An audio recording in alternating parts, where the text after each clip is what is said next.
레바논 지상작전의 본질 방어를 넘어 독재 정권의 대리 세력을 완전히 소멸시키는 행보. 왜 이스라엘은 지금 이 시점에서 지상군을 국경 너머로 투입하기로 결정했는가? 우리는 이 문제를 단순한 외교적 수사나 언론의 보도 수준이 아니라 철저하게 권력 정치의 관점에서 분석해야 합니다. 포인트다. 많은 이들이 이것을 단순히 헤즈볼라의 로켓 공격에 대한 보복이라고 말하지만 진실은 그보다 훨씬 더 깊은 곳에 있습니다. 이것은 이란의 대리 세력을 뿌리째 뽑아 중동의 질서를 완전히 재편하려는 거대한 전략적 의지의 산물입니다. 우리는 헤즈볼라나 하마스 같은 무장 집단이 독재 정권의 보급과 지원 없이는 결코 생존할 수 없다는 사실을 직시해야 합니다. 이스라엘이 지상작전을 전개하는 것은 단순히 적을 국경에서 몇 킬로미터 밀어내기 위함이 아닙니다. 진짜 목표는 헤즈볼라가 수십 년 동안 공들여 구축한 군사적 기반을 물리적으로 완전히 소멸시키는 것입니다.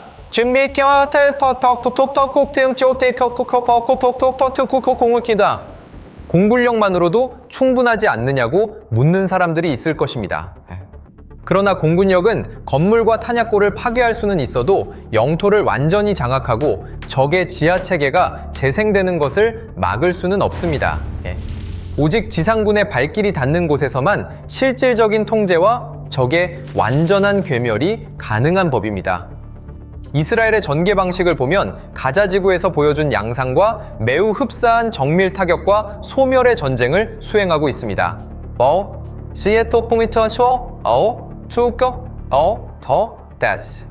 이스라엘군은 과거의 전쟁처럼 단순히 머릿수로 밀어붙이지 않습니다.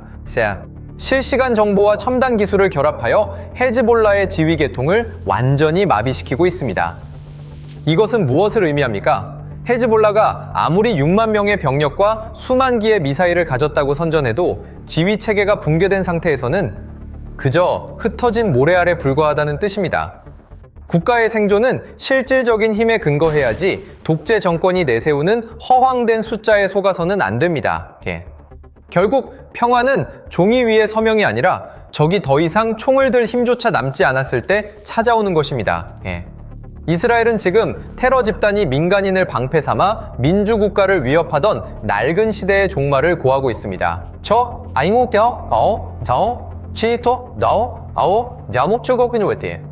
가해자가 다시는 보복할 수 없을 정도로 철저하게 응징하는 것이야말로 진정한 평화를 구축하는 유일한 길입니다.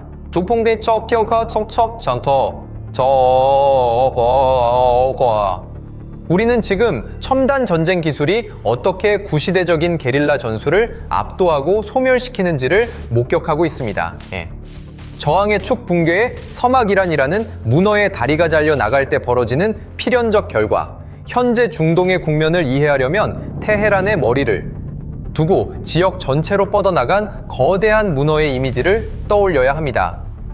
이란이 자랑해온 저항의 축이란 실질적으로 미국의 영향력을 저지하기 위해 만든 대리인 네트워크일 뿐입니다. 하지만 이 전략은 이제 완전한 파산 직전에 몰려 있습니다. 제가 왜 이렇게 확신하는지 아십니까? 문어의 머리가 자신의 생존을 걱정하기 시작하면 뻗어있던 다리들은 결국 잘려나가도록 방치될 수밖에 없기 때문입니다. 헤즈볼라 지도부의 잇따른 제거와 이란 내부의 동요는 이를 증명하는 명백한 증거입니다. 이란 정권은 내부적으로 심각한 경제 위기와 민심 이반에 직면해 있습니다. 제 국민도 제대로 먹이지 못하는 국가가 어떻게 해외의 대리 전쟁을 지속할 수 있겠습니까? 이스라엘이 레바논에서 헤즈볼라를 직접 타격함에도 불구하고 이란이 실질적인 대응을 하지 못하는 것은 그들의 실력이 이미 한계에 다다랐음을 보여줍니다. 이러한 대리 세력의 붕괴는 연쇄 반응을 일으킬 것입니다.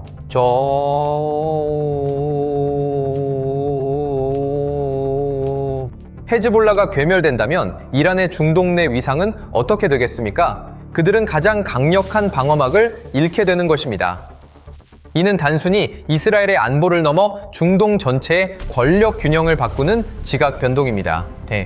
이란의 팽창을 두려워하던 아랍 국가들은 이제 더욱 과감하게 미국과 이스라엘의 편에 서게 될 것입니다. 이것이 바로 제가 말하는 국제 정치의 거대한 흐름의 변화입니다. 여기서 가장 중요한 변수는 바로 미국입니다. 비록 현재의 행정부가 우유부단한 모습을 보일 때도 있지만 전략적으로 미국은 이란과 같은 세력이 전 세계 에너지 보급로를 장악하도록 결코 내버려 두지 않습니다. 미국의 세계 패권은 에너지 지배력에서 나오기 때문입니다. 미국이 포위망을 좁히기 시작하면 이란이나 헤즈볼라 같은 체제는 무너질 수밖에 없습니다. 허황된 야욕을 가진 도전자들은 압도적인 경제력과 군사력을 가진 시스템 앞에 무릎을 꿇게 되어 있습니다. 역사는 증명합니다. 증오와 극단주의에 기초한 동맹은 실질적인 압력 앞에 너무나 쉽게 와해된다는 사실을 말입니다. 이제 헤즈볼라가 스스로를 보호하지 못한다는 것이 확인된 이상 후티 반군이나 이라크 내 무장 세력들도 이란의 보호 능력을 의심하기 시작할 것입니다. 엘리트층의 배신과 탈출은 이미 시작되었습니다. 우리는 지금 낡고 부패한 질서가 소멸되고 새로운 시대가 열리는 역사의 한 페이지를 보고 있습니다. 첨단 기술과 지상전의 결합 독재 세력이 왜 첨단 군사체계 앞에 종이 호랑이가 되는가? 우리는 언론이 보도하는 숫자에 현혹되지 말아야 합니다. 헤즈볼라가 미사일 만기를 보유하고 드론 부대를 운영한다는 말은 군사적 실체를 모르는 사람들에게나 위협적일 뿐입니다. 왜 그 거대한 무력 집단이 이토록 무력하게 무너지고 있습니까? 독재 정권과 그 하수인들은 결코 첨단 기술의 정밀함과 전략적 사고를 따라올 수 없기 때문입니다. 레바논에서 벌어지는 상황은 단순한 전투가 아니라 인공지능과 위성항법 시스템이 어떻게 적의 정예부대를 고립된 관역으로 만드는지를 보여주는 군사적 실험장과 같습니다. 이스라엘이 공습만으로 끝내지 않는 이유는 명확합니다.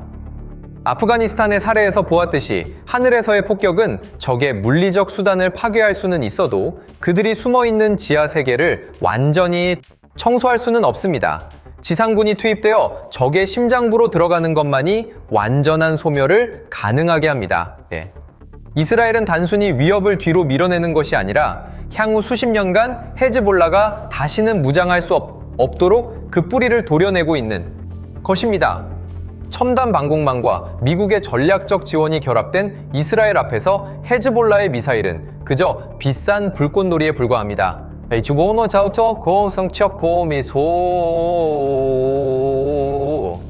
이는 현대 지형학적 전쟁에서 기술을 가진 자가 운명을 결정한다는 불변의 법칙을 증명합니다.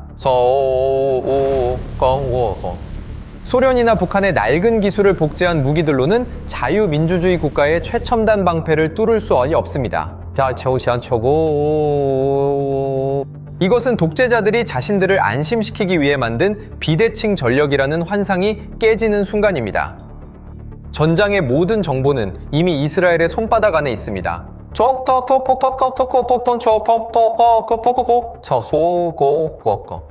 적의 지휘관이 어디서 무엇을 생각하는지까지 파악되는 상황에서 전쟁은 시작되기도 전에 이미 승패가 결정된 것입니다.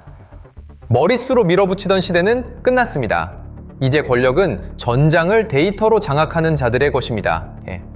허황된 꿈을 꾸는 도전자들은 자신들의 저항이 그저 체제 자살로 이어질 뿐이라는 사실을 곧 깨닫게 될 것입니다. 100만 피난민과 내부 분열 민심이 떠난 독재 대리인의 필연적 몰락 국가의 강함은 정부와 국민의 일치에서 나오지만 헤즈볼라는 레바논이라는 국가의 몸에 기생하는 실체일 뿐입니다. 왜 100만 명의 레바논 주민들이 피난길에 올랐겠습니까? 그것은 단순히 이스라엘의 폭격 때문이 아닙니다. 자신들의 삶을 이란의 도박판의 판돈으로 걸어버린 헤즈볼라의 실체를 깨달았기 때문입니다.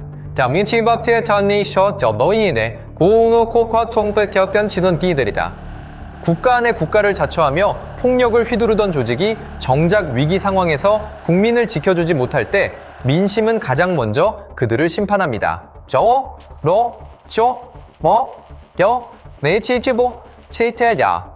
레바논 내부의 분열은 압도적인 군사적 압박 앞에서 독재 체제가 겪게 되는 전형적인 시나리오입니다.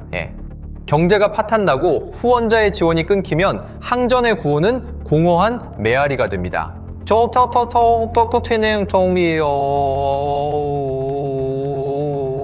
레바논 정부가 이스라엘과 직접 협상을 검토한다는 소식은 매우 상징적입니다.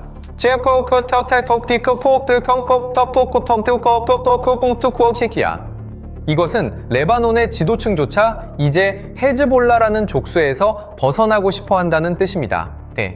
국민의 안위보다 자신들의 이념을 앞세운 자들이 맞이하게 될 필연적인 배신입니다. 100만 명의 피난민은 단순한 인도적 문제가 아니라 헤즈볼라를 압박하는 강력한 정치적 부메랑입니다. 갈 곳을 잃고 삶의 터전을 잃은 대중은 내부에서 가장 강력한 저항 세력으로 변모할 것입니다. 역사는 국민에게 버림받은 조직이 오래 버틴 사례를 보여준 적이 없습니다. 헤즈볼라는 지금 외부의 포탄보다 내부의 원망에 더 큰 위협을 느끼고 있을 것입니다.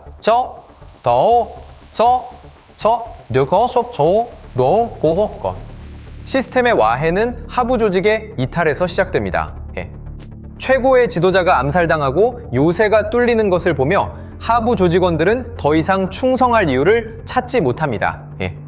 이스라엘이 베이루트 도심까지 타격 범위를 넓히는 것은 레바논 사회 전체에 헤즈볼라를 용인한 대가가 얼마나 가혹한지를 알리는 강력한 메시지입니다. 국민이 공포가 아닌 이성으로 선택을 내릴 때 테러 집단의 설 자리는 사라지게 될 것입니다. 힘을 통한 평화의 귀환과 중동의 새로운 그랜드 디자인, 그동안의 어설픈 외교적 노력들이 왜 실패했는지 우리는 똑똑히 보았습니다. 권력의 세계에서 힘이 뒷받침되지 않은 평화는 가해자에게 시간을 벌어줄 뿐입니다. 이스라엘의 결단은 힘을 통한 평화라는 진리를 다시 한번 확인시켜주고 있습니다.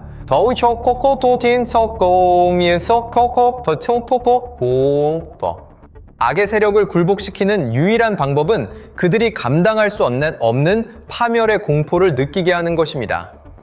과거의 나약한 접근 방식은 이란과 그 대리인들이 중동 전체를 혼란으로 몰아넣도록 방치했습니다.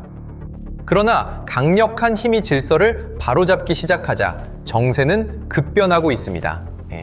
실용적인 아랍 국가들은 이제 극단주의 세력이 아닌 힘과 번영을 약속하는 동맹에 관심을 보이고 있습니다. 이것이 바로 아브라함 협정의 정신이자 중동이 가야 할 미래입니다. 이념보다는 이익과 안보가 우선시되는 새로운 지도가 그려지고 있는 것입니다. 전쟁은 비극적이지만 때로는 낡고 잘못된 질서를 청산하기 위한 창조적 파괴의 과정이기도 합니다. 헤즈볼라와 하마스 같은 암적인 존재들을 제거하는 것은 중동이 안정으로 나아가는 길목에 있는 장애물을 치우는 일입니다. 친이란 세력이 몰락하고 중국의 영향력이 억제될 때 세계 질서는 다시 민주주의와 자유를 수호하는 연맹의 이익에 부합하게 될 것입니다. 미국은 결코 중동을 포기하지 않습니다. 에너지 지배력을 유지하고 해상 교통로를 확보하는 것은 미국의 국가 이익 그 자체이기 때문입니다. 이러한 미국의 거대한 전략적 구상 안에서 이스라엘의 행동은 질서 회복의 선봉대 역할을 하고 있습니다. 흐름을 거스르는 정권은 역사의 뒤양일로 사라지게 될 것이며 이는 거스를 수 없는 권력의 논리입니다. 한반도에 주는 엄중한 경고, 김정은이 레바논 사태를 보며 절망해야 하는 이유, 레바논에서 벌어지는 일은 남의 나라 이야기가 아닙니다. 이것은 평양을 향한 직접적인 경고장입니다. 이란과 그 대리인들이 사용하는 미사일과 전술의 원형이 어디인지 아십니까? 바로 북한의 노동 미사일과 그들의 구식 기술들입니다. 이란의 자랑이던 미사일들이 이스라엘의 방공망에 낙엽처럼 떨어지고 난공불락이라던 지하 기지들이 정밀 타격에 뚫리는 모습을 보며 김정은은 지금 등골이 서늘할 것입니다. 지도부 참수작전과 첨단 지상전의 결합은 모든 독재자의 악몽입니다. 레바논의 사례는 아무리 군대 숫자가 많아도 지휘 체계가 마비되면 그 군대는 오합지졸에 불과하다는 것을 증명했습니다. 한반도 유사시 한미동맹의 첨단 전력은 북한의 저항 의지를 단 몇 분 만에 소멸시킬 수 있는 능력을 갖추고 있습니다. 독재자가 믿고 있는 핵과 미사일은 이제 보호막이 아니라 그들을 파멸로 이끄는 자석이 될 뿐입니다. 예. 내부로부터의 붕괴 또한 북한이 마주한 현실입니다.